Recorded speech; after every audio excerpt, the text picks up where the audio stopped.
Hello সবাইকে, সবার কি অবস্থা? ওয়েলকাম আজকের ভিডিওতে। আজকে আমরা কথা বলবো মেটাভার্স নিয়ে। মেটাভার্স বিষয়টা আসলে কি, ফেসবুক তাদের নাম পরিবর্তন করে মেটা ইঙ্ক কেন করে ফেললো, মেটাভার্স দিয়ে আসলে কি বুঝায় এবং মেটাভার্স নিয়ে আমাদের কেন সিরিয়াস হওয়া উচিত বা আদৌ সিরিয়াস হওয়া উচিত নাকি, এবং মেটাভার্স থেকে আমাদের আসলে আয় রোজগারের কোনো উপায় আছে নাকি, অলরেডি এরকম কোনো উপায় সৃষ্টি হয়েছে নাকি, বা নিকট ভবিষ্যতে এরকম কোনো উপায় সৃষ্টি হওয়ার সম্ভাবনা আছে নাকি, সবকিছু নিয়ে আমরা কথা বলার চেষ্টা করবো আজকের এই ভিডিওটায়। দেখেন, আমি ভিডিওটা ডিটেল যাওয়ার আগে একটা ব্যাপার আপনাদের সাথে শেয়ার করতে চাই। সেটা হলো, আমার সবসময় মনে হয়েছে, এবং আমি জানি না আপনারা কমেন্টে আমাকে জানাতে পারবেন আপনাদেরও আসলে এরকম মনে হয় নাকি, মার্ক জাকারবার্গ কেন জানি আমার মনে হয় অনেক অনেক বেশি আন্ডাররেটেড। আপনি একটা জিনিস চিন্তা করেন, স্টিভ জবস একটা কাল্ট সিইও এবং ফাউন্ডার। ও অ্যাপেলকে যেভাবে শুরু থেকে দাঁড় করিয়েছে, ও এবং ওর যে কো ফাউন্ডার ছিল, দুজন মিলে অ্যাপেলকে যেভাবে শুরু থেকে দাঁড় করিয়েছে, পরে স্টিভ জবসকে বের করে দেওয়া হয় অ্যাপেল থেকে, এবং তারপরে ও আবার আসে অ্যাপেলের, যেটাকে বলা হয় অ্যাপেলের রিবার্থ। ওই ব্যাপারটাকে আমরা অনেক বেশি সেলিব্রেট করি। ওকে নিয়ে 2-3টা মুভি আছে, ওকে নিয়ে বই টই আছে, বেশ জমজমাট অবস্থা। ওকে একজন কাল্ট সিইও হিসেবে ধরা হয়, এটা অস্বীকার করার কিছু নাই। আপনি বিল গেটসের কথা ধরেন, আমি ছোটবেলা স্কুলে যখন পড়ি তখন আমরা এই ধরনের স্ট্যাট দেখতাম যে বিল গেটসের টাকা যদি মাটিতে পড়ে যায়, ওই টাকা যদি উঠাইতে যায়, ওইটা একটা সময়ের ওয়েস্ট হবে, বিকজ উঠানোর জন্য যে সময়টা লাগবে ওই সময় বিল গেটসের এত টাকা আরো এক্সট্রা আয় হয়ে যাচ্ছে।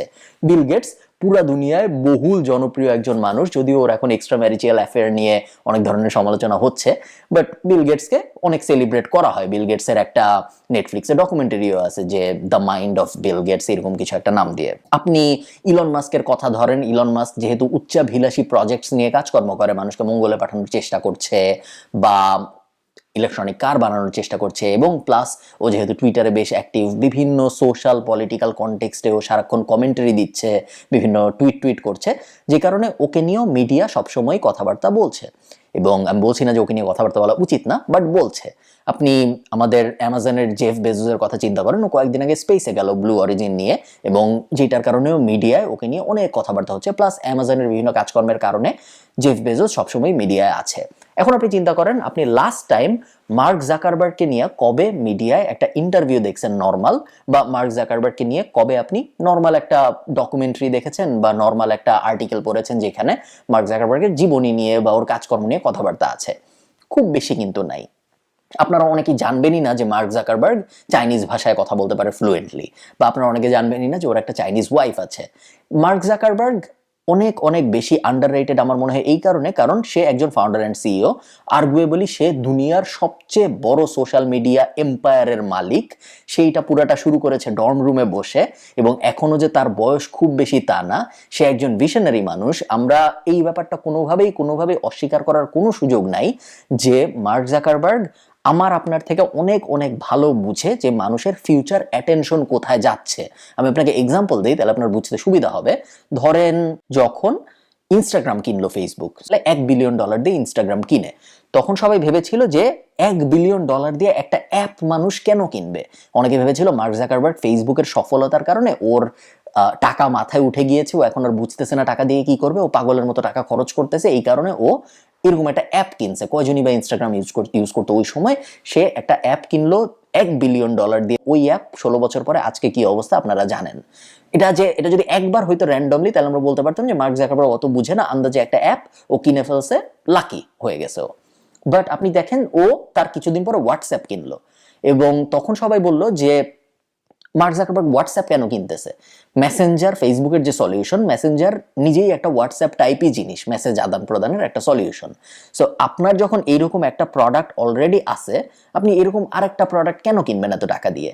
এবং আপনি আজকে দেখেন হোয়াটসঅ্যাপের কি অবস্থা। তার 10-15 বছর পরে হোয়াটসঅ্যাপ এখন পৃথিবীর সবচেয়ে বড় মেসেজিং প্ল্যাটফর্মগুলোর একটা। সবাই হোয়াটসঅ্যাপ ব্যবহার করে, বাংলাদেশ থেকে বহির্বিশ্বে হোয়াটসঅ্যাপ আরও বেশি ব্যবহার হয়। বাইরে ফেসবুক ব্যবহার একটু কম হয়, হোয়াটসঅ্যাপ ব্যবহার একটু বেশি হয়। এবং এই দুইটার থেকে আমরা মোটামুটি ক্লিয়ারলি বুঝতে পারি যে মার্ক জাকারবার্গ খুব ভালো মতো জানে যে আপনার অ্যাটেনশন কোথায় যাবে ভবিষ্যতে, এবং ওই অ্যাটেনশন গ্র্যাব করার জন্য যা যা করা দরকার এগুলো মার্ক জাকারবার্গ অনেক ভালো করতে পারে।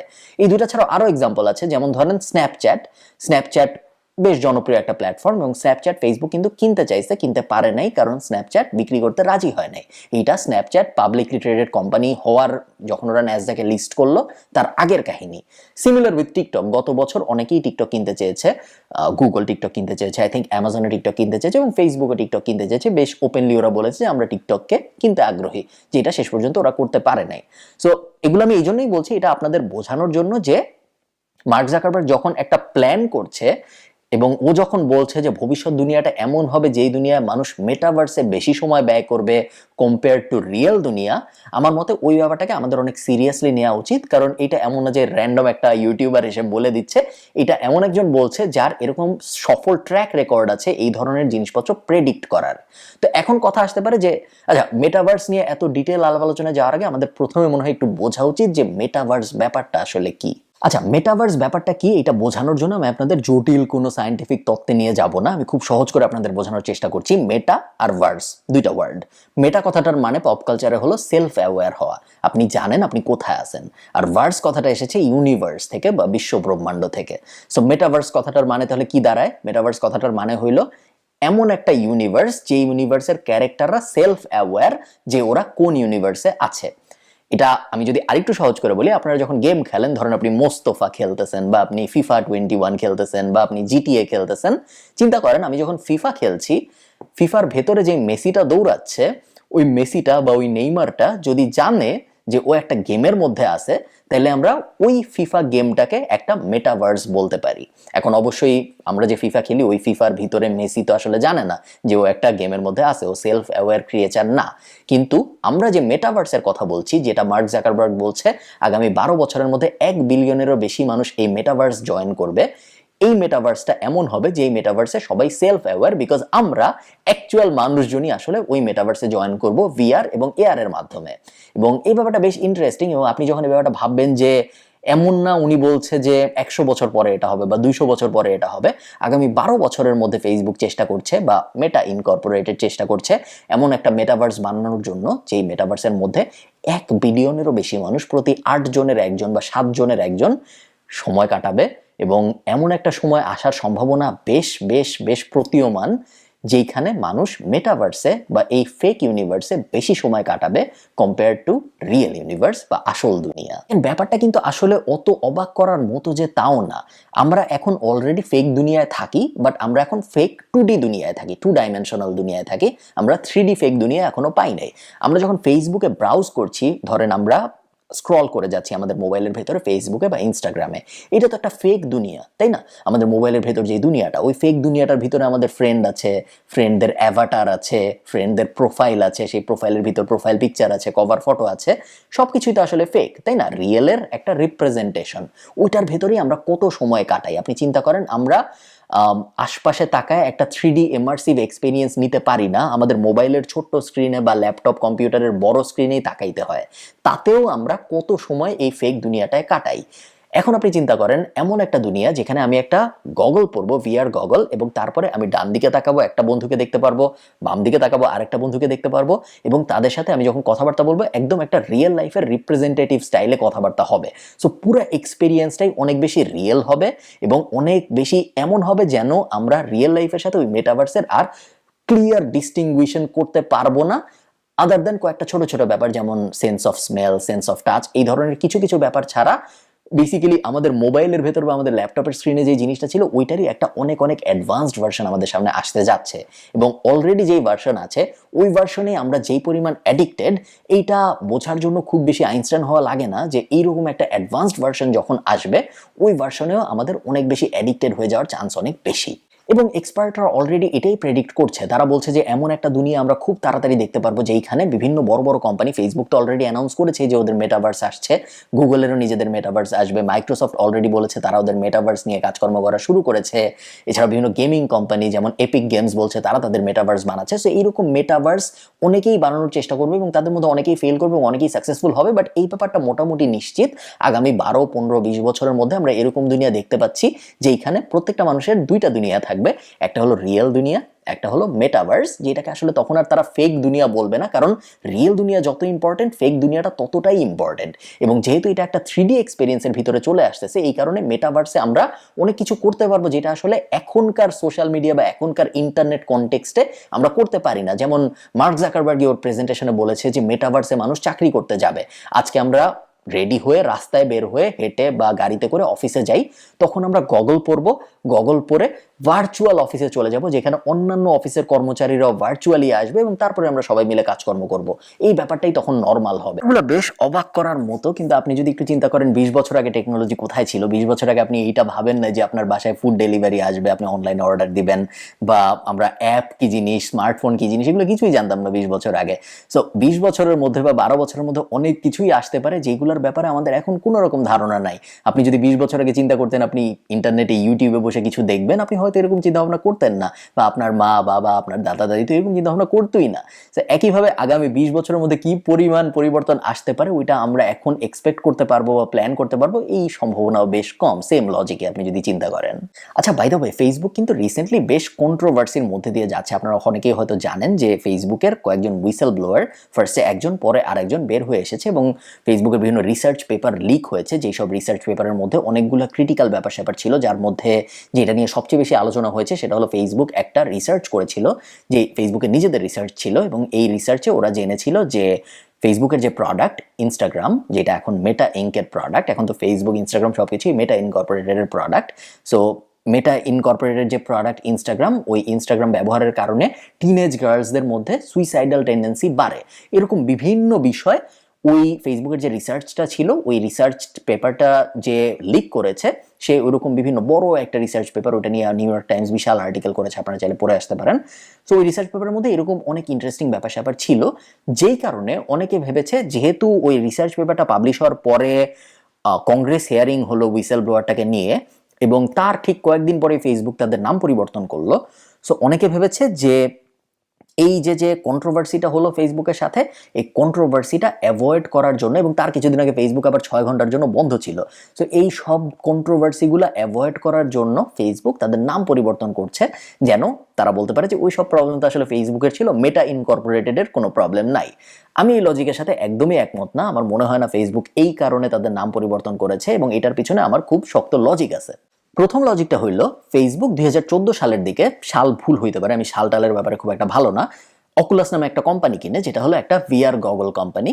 এবং এই কোম্পানিটা যখন ফেসবুক কিনে, অনেক আগে কিনেছে, কিন্তু এইসব কন্ট্রোভার্সির 4-5 বছর আগে, তখনই ফেসবুক বলেছে যে ফেসবুক এমন একটা দুনিয়া সামনে দেখতে পাচ্ছে, যেই দুনিয়ায় সবাই ভিআর হেডসেট পরে 3D এক্সপেরিয়েন্স, ভার্চুয়াল এক্সপেরিয়েন্সের দুনিয়ায় ইমার্স করছে নিজেদের, এবং রিয়েল লাইফে তারা মাঝে মাঝে আসছে।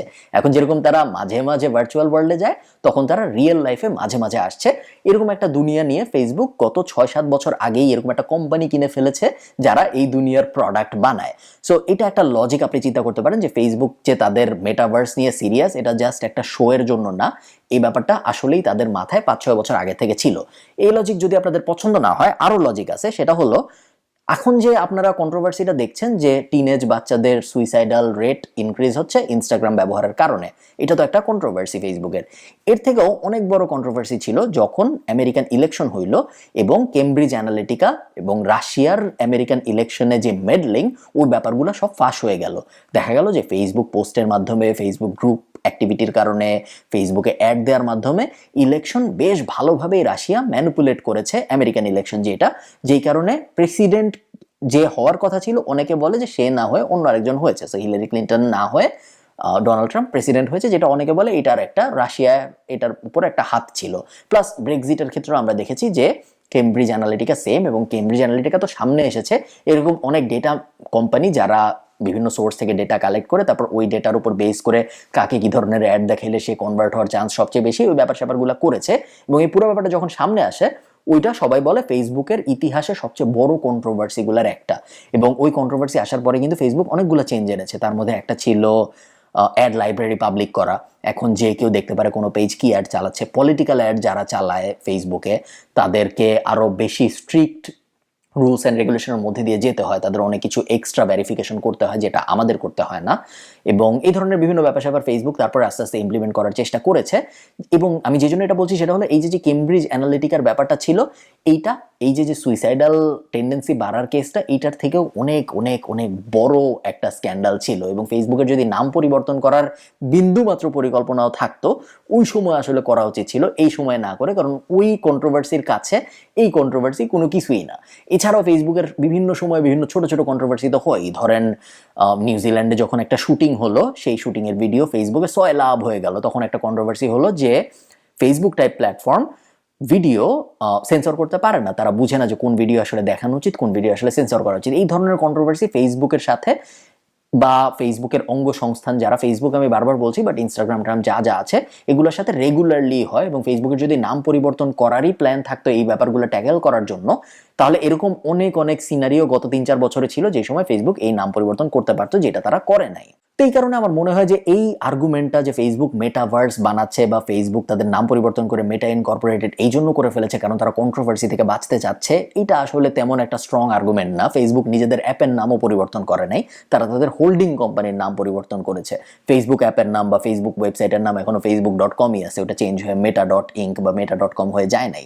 সো যারা এই আর্গুমেন্টটা করছে যে ফেসবুক তাদের নাম পরিবর্তন এই জন্য করেছে কারণ তারা কন্ট্রোভার্সি থেকে বাঁচতে চায়, আমার পক্ষের লজিকগুলা এইগুলা, এবং আমার মনে হয় যে এটাই সত্য। মেটাভার্স আসলেই একটা সিরিয়াস ব্যাপার হতে যাচ্ছে, এটা ধরে নিয়েই আমাদের কাজকর্ম করা উচিত।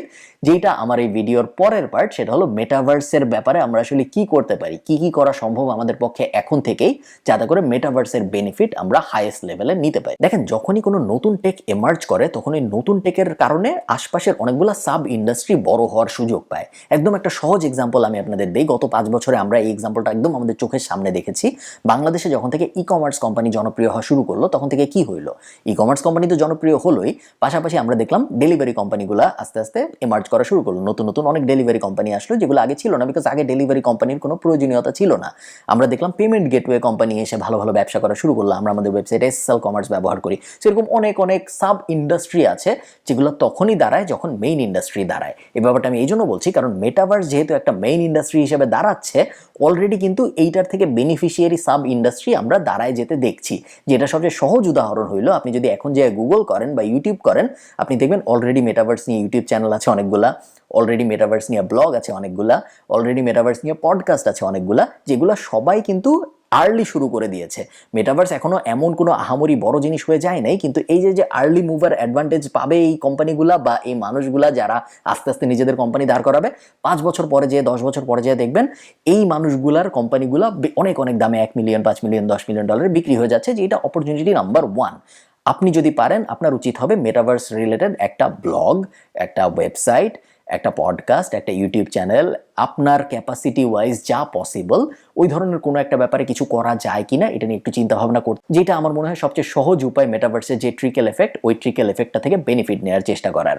এবং আপনি যদি একটু চিন্তা করেন, এই ভিডিওটাও কিন্তু মেটাভার্স নিয়ে, এবং এই ভিডিওটা যখন আপনারা দেখবেন তখন কিন্তু আমি টাকা পাবো, কারণ ইউটিউবের অ্যাড যাবে এই ভিডিওতে, এবং আপনারা হয়তো যারা এই ভিডিও দেখবেন তারা আমার অন্য কোনো ভিডিও দেখবেন, তারপরে যেই ভিডিওগুলোর উপরেও অ্যাড আছে সো ওগুলার থেকেও আমি হয়তো টাকা পাবো, এবং এই সাইকেল চলতেই থাকবে। এবং তারপর হয়তো আপনারা অনেকে যে আমার কোর্স কিনবেন যেখান থেকে আমি আরও টাকা পাবো। সো আপনারা বুঝতেই পারছেন যে বেনিফিটটা, এই পুরো বেনিফিটটা কিন্তু এই কারণে হইলো কারণ মেটাভার্স নামে একটা জিনিস হয়েছিল, এবং তারপরে ওই মেটাভার্সের ওই জিনিসটার উপরে আমি একটা ভিডিও বানিয়েছিলাম। সো ট্রিকেল এফেক্ট সবসময় দেখা যায় না, বাট ট্রিকেল এফেক্ট অনেক সিরিয়াস একটা ব্যাপার, এবং আপনারা যত আর্লি এই ধরনের কোনো একটা কিছু শুরু করতে পারবেন ততই আমার মনে হয় আপনাদের বেনিফিট পাওয়ার সম্ভাবনা সবচেয়ে বেশি। এটা ছিল জেনারেলিস্টিক উদাহরণ, বাট স্পেশালিস্টদের চাহিদাও কিন্তু আস্তে আস্তে বাড়া শুরু করছে ভার্চুয়াল দুনিয়ার জন্য বা মেটাভার্সের জন্য। আমরা অলরেডি দেখছি ভার্চুয়াল দুনিয়ার জন্য কারা কোড করতে পারে, ভার্চুয়াল দুনিয়ার জন্য কারা ইমার্সিভ এক্সপেরিয়েন্স বানাতে পারে, ভার্চুয়াল দুনিয়ার ইউএক্স কেমন হবে এই বিষয়ক রিসার্চ অলরেডি শুরু হয়ে গিয়েছে। কারণ নর্মাল দুনিয়ার ইউআই ইউএক্স যেরকম ছিল, ভার্চুয়াল দুনিয়ার তো ইউআই ইউএক্স সেরকম হবে না, কারণ এটা 3D দুনিয়া।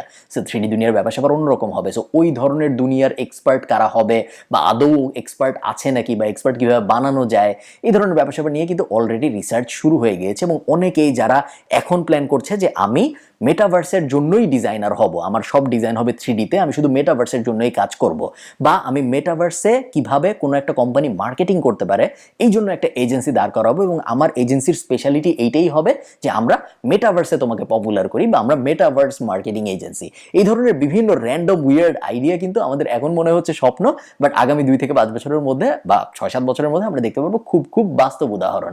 এগুলো তো ছোট স্কেলে বলছি আমি, তাও বড় স্কেলেও কিন্তু অনেক কোম্পানি কাজ করছে। যেমন জাপানিজ একটা কোম্পানি, আমার এই মুহূর্তে নাম মনে পড়ছে না, আমার নাম মনে পড়লে আমি স্ক্রিনে নামটা দিয়ে দিব।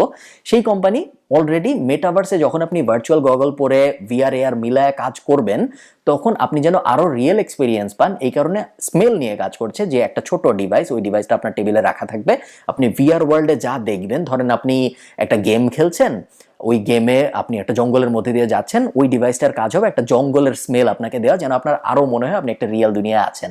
আমি বলছি না যে আপনি খুব বড় একটা কোম্পানি এরকম, ওরা অনেক ফান্ডিংও পেয়ে গিয়েছে অলরেডি, সো আমি বলছি না যে আপনার স্টার্টআপও এরকম অনেক বড় একটা হয়ে যাবে। জাস্ট আইডিয়া দেওয়ার চেষ্টা করছি যে একটা মেটাভার্স ইন্ডাস্ট্রির কারণে যেসব সাব ইন্ডাস্ট্রি দাঁড়ায় যাবে এবং ওই সাব ইন্ডাস্ট্রিগুলোর আরো যেসব সাব ইন্ডাস্ট্রি দাঁড়ায় যাবে, ওগুলোর কোনো না কোনো একটাই আপনি খুব ইজিলি নিজের একটা অবস্থান গড়ে নিতে পারেন যদি আপনি আগের থেকে সিরিয়াস হন এবং এখন থেকে একটু ভিশন করার চেষ্টা করেন যে আগামী 5, 10, 15 বছর পর মেটাভার্সের কোন ব্যাপারটার উপরে আমি নিজেকে একজন স্পেশালিস্ট হিসেবে দাঁড় করাইতে চাই।